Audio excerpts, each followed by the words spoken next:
Boa tarde, pessoal. A aula hoje é sobre o Estado Novo do Brasil, que vai de 1937 a 1945. Então, o que significa? Segundo momento da história republicana brasileira, a Revolução de 1930, movimento de tenentes e classe média que depôs Washington Luiz da presidência e colocou Getúlio Vargas no poder. O governo provisório.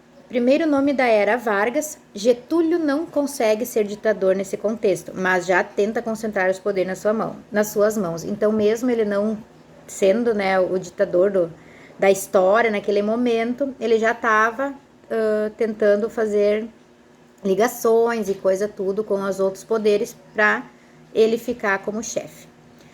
Vargas governa por decretos-leis. O que seria isso? São leis criadas pelo próprio Vargas, que concentra os poderes executivo e legislativo, onde não há Constituição ainda, tá?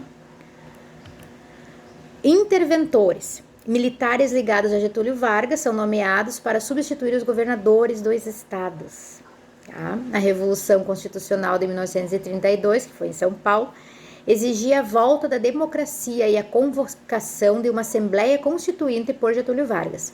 Tentativas das oligarquias paulistas enfraquecerem a Revolução.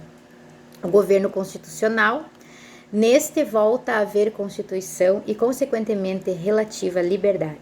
Constituição de 1934, baseada na Constituição de Weimar, da Alemanha, promulga voto secreto e feminino, criação do TSE, estabeleceu princípios das leis trabalhistas e criou o Ministério da Educação e do Trabalho. Isso, a Constituição foi muito boa, né? Disputas políticas, grupos políticos. AIB, que seria a Ação Integralista Brasileira, grupo político de extrema-direita com ideologia fascista e nacionalista. E a ANL, que era a Aliança Nacional Libertadora, grupo político de extrema-esquerda com ideologia comunista e nacionalista. A Intentona Comunista, organizada pela ANL, a revolta armada tinha como objetivo derrubar o governo Vargas. Então, ela foi criada para terminar e instaurar o comunismo no Brasil. Tá? E o plano de Cohen, atentado comunista forjado por Vargas e integralistas, foi utilizado como pretexto para a instauração de uma ditadura contra os comunistas. Então, eles forjaram algo, para trazerem novamente contra os comunistas, tá? O Estado Novo, terceira e última fase da era Vargas, corresponde ao ano de 1937 e 1945, que é o que a gente está estudando, né? O Estado Novo. A Constituição de 37, então, Constituição Polaca, foi baseada nos fundamentos regime fascista polonês, por isso o nome, né? E aí a gente parte, então, para as características do Estado Novo. Quais seriam essas características? É a ditadura com tendência fascista, que teria censura, repreensão e controle dos trabalhadores. Não foi uma época fácil, da censura e coisa.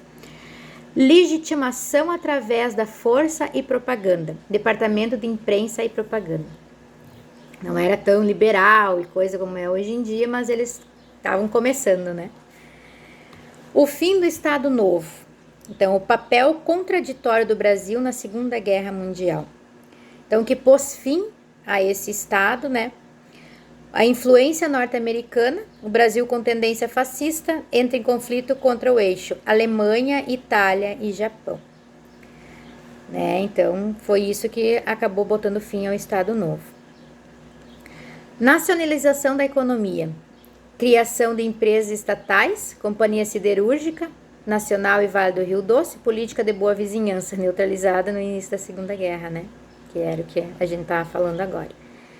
Oposição norte-americana e da sociedade civil brasileira ao término da guerra. Então, após a Segunda Guerra Mundial, Vargas passou a ser visto como uma ameaça às democracias e ao liberalismo mundial. Isso foi o que ele passou, então, infelizmente. E em 1945, Vargas foi cassado e, como desdobramento, eclodiu o movimento dos queremistas.